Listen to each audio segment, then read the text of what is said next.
Hello friends, இது chicken drum stick மாதிரி வாங்கிட்டு வந்த தை பீஸு.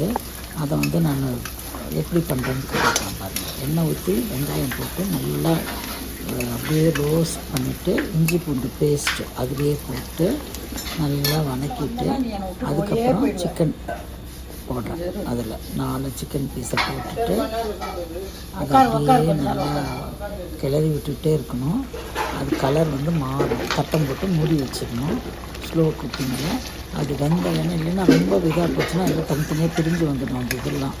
அதனால் ஸ்லோ குக்கிங்கில் பண்ணிவிட்டு அதுக்கப்புறம் பாருங்கள் தட்டம் மூடி எடுத்துட்டு அதை அப்படியே இதில் வந்து மேக்னேட் பண்ணுறதுக்கு சிக்கனில் என்ன போட்டிருக்கேன்னா எலுமிச்சம்பழம் பிழிஞ்சிருக்கிறேன், கொஞ்சம் தயிர் ஊற்றிருக்கிறேன், அப்புறம் மஞ்சத்தூள், மிளகாத்தூள், தனியாத்தூள், ஒரு ஸ்பூன் மஞ்சத்தூள், அரை ஸ்பூன் மஞ்சத்தூள், 1 ஸ்பூனு மிளகாத்தூள், 2 ஸ்பூன் தனியாத்தூள், மிளகுத்தூள் எல்லாம் போட்டு இது பண்ணி நல்லா மொறுன்னு பண்ணி கடாயிலேயே பண்ணி வச்சுருக்கேன்.